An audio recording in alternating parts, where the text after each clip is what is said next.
অধ্যাপক আবদুল্লাহ আবু সাইদ স্যার বলেছিলেন, মানুষ তার স্বপ্নের সমান বড়। এই ভিডিওটা দেখে আমার মনে হয়েছে মানুষ আসলেই তার স্বপ্নের চেয়েও অনেক অনেক অনেক বেশি বড়। এই দুজন যুবক, একজনের নাম হচ্ছে টোফু, আরেকজনের নাম হচ্ছে মৌফু, টানা ১০০ দিন কঠোর পরিশ্রম করে মাটি খুঁড়ে এক স্বপ্নীল জগৎ বানিয়েছেন। এরকম কিছু শুধু আমরা স্বপ্নই দেখতে পারি, আর সকালে ঘুম থেকে ওঠার সাথে সাথে যে স্বপ্নটা ভেঙে যায়। কিন্তু দুই ভাই টোফু এবং মফুর কাছে স্বপ্ন শুধু স্বপ্নই নয়, স্বপ্ন হচ্ছে বাস্তবায়নের প্রথম ধাপ। বিশ্বাস করুন, তারা যা করে দেখিয়েছে, এই পুরো ভিডিওটা দেখার পরে কিছু সময়ের জন্য আপনি নিজেকে অনেক বেশি পরিমাণে আত্মবিশ্বাসী ভাবতে থাকবেন। অলসতা কমে গিয়ে আপনার মধ্যে কর্মস্পৃহা তৈরি হবে। ভয় এবং আতঙ্ক কাটিয়ে নিজেকে আত্মবিশ্বাসী করতে চাইলে আমি অনুরোধ করব কয়েকটা মিনিট সময় নিয়ে ভিডিওটা দেখুন।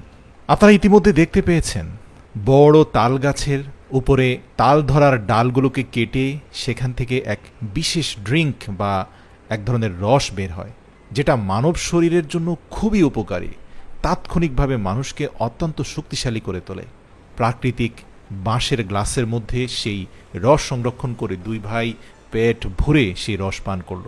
তো এ দু ভাই মোটামুটি প্রথম ৪ থেকে ৫ দিন এই ২০০০ স্কোয়ার ফিট জায়গাকে অন্তত ২ থেকে ৩ ফিট পরিমাণ গভীরে খনন করে ফেলল। তাদের লাইফস্টাইল দেখলে আপনি বুঝবেন তারা আজ থেকে আরও ২ থেকে ৩,০০০ বছর পূর্বে মানুষ যেভাবে কাজ করত সেভাবেই করে। তারা কঠোর পরিশ্রমের পরে পান করার জন্য তালের রস পান করে এবং বনের ভেতরে থাকা জঙ্গলের ফাঁকে ফাঁকে বিভিন্ন নালা বা বিল থেকে মাছ সংগ্রহ করে নিয়ে আসে, সেটাকে কলা গাছের মধ্যখানে ঢুকিয়ে প্রাকৃতিক উপায়ে দুটি ডালকে ঘর্ষণের মাধ্যমে আগুন ধরিয়ে কলা গাছের মধ্যে তাপ দিতে থাকে। এতে কলা গাছের ভেতরে থাকা মাছটা কোনো প্রকার তেল চর্বি ছাড়াই খুব ভালোভাবে সেদ্ধ হয়ে যায়। এরপরে দুভাই পেট ভরে সেদ্ধ মাছটাকে খেয়ে পর্যাপ্ত পরিমাণে প্রোটিন এবং নিউট্রিশন নিয়ে আবার তারা কাজে নেমে পড়ে। এ দুজন সকাল ৯টা থেকে বিকাল ৫টা পর্যন্ত অনবরত কাজ করতে থাকে। তারা খুব সামান্য সময় বিশ্রাম নেয়। এরা কাজকে এত ভালোবাসে যে এরা কাজ করতে করতে হাঁপিয়ে যায়, পুরো শরীর থেকে ঘাম ঝরতে ঝরতে ডিহাইড্রেটেড হয়ে যায়, কিন্তু তাদের মুখে কখনো বিরক্তি আসে না। আর এজন্যই তাদের পক্ষে মাত্র ১০০ দিনে এই স্বপ্নীল জগৎ তৈরি করা সম্ভব হচ্ছে। তাদের টানেলে প্রথম ২০ দিনের কাজ শেষ হওয়ার পরে তারা একটা সুড়ঙ্গ তৈরি করলো। স্বয়ংক্রিয় সিঁড়ির মাধ্যমে চাইলে যে কেউ খুব সহজে সেই টানেলে চলে যেতে পারে। আপনারা উপর থেকে দেখতে পাচ্ছেন যে জঙ্গলের মধ্যখানে তাদের এই টানেলের কার্যক্রম চলছে। এছাড়াও এর মধ্যবর্তী স্থানে তারা এমন একটা সুইমিং পুল করতে চাচ্ছে যেখানে ওয়াটার স্লাইডের মাধ্যমে সুইমিং পুলে নামা যাবে। খুবই দক্ষতার সাথে প্রত্যেকটা সিঁড়ি নির্দিষ্ট মাপ অনুযায়ী মাটিটাকে কেটে আলাদা করা হচ্ছে। এছাড়া ওয়াটার স্লাইডারগুলোকে এত চমৎকারভাবে করা হয়েছে দেখে মনে হবে কোনো দক্ষ ইঞ্জিনিয়ার এই কাজগুলোকে করেছে। তাদের এই কাজের ক্ষেত্রে একটা বিষয় আমার অবাক লেগেছে যে যত মাটি জমা হচ্ছে সেগুলোকে উপরে উঠাচ্ছে এবং উপরে চারপাশে যত মাটি জমা হচ্ছে সেগুলোকে আবার খুব দূরে নিয়ে সরিয়ে দিচ্ছে যেন তাদের কর্মক্ষেত্রের মধ্যে এসে মাটি চাপা না পড়ে। বিশ্বাস করুন, শুধুমাত্র আপনি চোখ বন্ধ করে একবার ভাবুন, দুজন মানুষ অনবরত এই মহাযজ্ঞের কাজ করে যাচ্ছেন। কি পরিমাণ পরিশ্রম সাধ্য কাজ ভাবলে হয়তো আপনার গা শিউরে উঠবে। কিন্তু আমি আপনাকে বলতে চাই এটা তারা সম্ভব করছে, তাহলে আমি আপনি কেন পারবো না? প্রিয় দর্শক, দেখতে দেখতে প্রথম ৬০ দিন অর্থাৎ টানা ২ মাস পরিশ্রমের পরে তাদের মূল কাঠামোটার প্রায় ৮০ ভাগই শেষ হওয়ার পথে।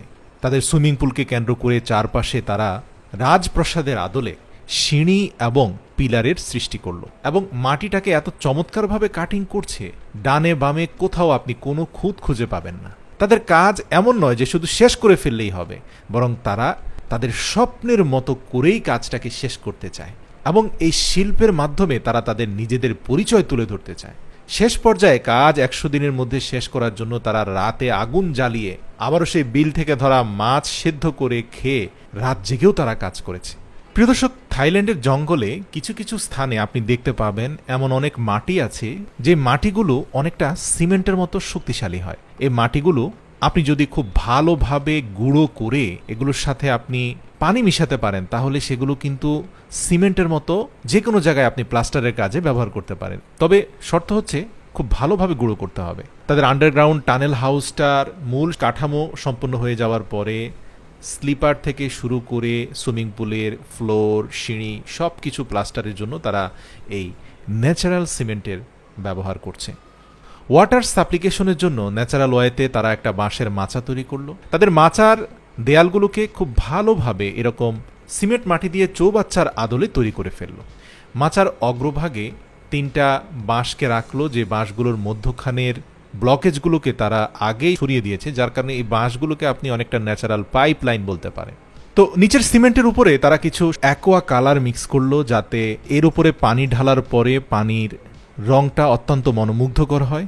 এছাড়া সুইমিং পুল থেকে তাদের আন্ডারগ্রাউন্ড টানেল হাউজের উপরে তারা একটা বৈঠকখানা তৈরি করলো, যে বৈঠকখানার নিচের অংশ তারা ন্যাচারাল ঘাস দিয়ে কার্পেটিং করলো। এই ঘাসগুলোর উপরে কিন্তু পানি ছিটিয়ে দিলে এগুলো আস্তে আস্তে জীবন্ত হয়ে উঠবে এবং এই পুরো অঞ্চল ঘাসে ভরে যাবে। এবং সর্বশেষ তাদের শোয়া এবং বসার জন্য বেশ কিছু মাচা তারা তৈরি করলো। সর্বশেষ 95তম দিনে আমরা দেখতে পেলাম যে তারা তাদের তৈরি করা আন্ডারগ্রাউন্ড টানেল হাউজের নিচে যত ময়লা আবর্জনা আছে সব পরিষ্কার করে এরপরে তারা অনেক উঁচুতে থাকা সেই পাহাড়ি ঝর্ণা থেকে বাঁশের মাধ্যমে একটার সাথে আরেকটা বাঁশকে সংযুক্ত করে তাদের সেই চৌবাচ্চা পর্যন্ত তারা নিয়ে গেল এবং পাহাড়ি ঝর্ণার পানি তাদের এই আন্ডারগ্রাউন্ড টানেলে এসে পড়তে লাগলো। সৌন্দর্য বর্ধনের জন্য আন্ডারগ্রাউন্ড টানেলের নিচে থাকা সুইমিং পুলের চারপাশে অনেকগুলো ছোট ছোট গাছের টব তারা লাগিয়ে দিল, এমনকি পরিচর্যা স্বরূপ সেগুলোতে কিছুটা পানিও দিল। কাজ শেষ করে দুভাই এবার দীর্ঘ 100 দিন পরে একটু বিশ্রামের জন্য বিছানায় পিঠ দিল। মোটামুটি ঘুমের মধ্যে 2-3 ঘন্টা কেটে যাওয়ার পরে ঘুম থেকে উঠেই তারা দেখতে পেল তাদের সুইমিং পুলে ভরপুর পানি হয়ে গিয়েছে। আর কি, মুহূর্তের মধ্যে লাফ ঝাঁপ দিয়ে সুইমিং পুলে গোসল করে তাদের সেই 100 দিনের কষ্টের সেলিব্রেশন করলো। এই আনন্দ আসলে তাদেরই প্রাপ্য, এটা তাদেরই অর্জন। দেখবেন আপনি আপনার জীবনে যে কোনো ধরনের কষ্টার্জিত ফলাফল যখন আপনি হাতের কাছে পাবেন, যেটা আপনি কঠোর পরিশ্রম করে অর্জন করেছেন, এখন এই টানেল হাউজে আপনি আমি গিয়ে গোসল করলে এত মজা পাবো না যতটা তারা পাচ্ছে। আপনারা দেখতে পাচ্ছেন গোসল শেষ করে কি প্রশান্তির সাথে তারা তাদের সেই সেলিব্রেশনের ড্রিঙ্ক তারা উপভোগ করছে এবং পাহাড়ি ঝর্ণার পানি যেটা চৌবাচ্চা হয়ে তাদের সুইমিং পুলে পড়ছে সেটা তারা পান করছে। প্রিয় দর্শক, ভিডিওটি ভালো লাগলে অবশ্যই শেয়ার করবেন এবং এরকম অনুপ্রেরণামূলক ভিডিও দেখতে চাইলে অবশ্যই আমাদের কমেন্ট করে জানাবেন।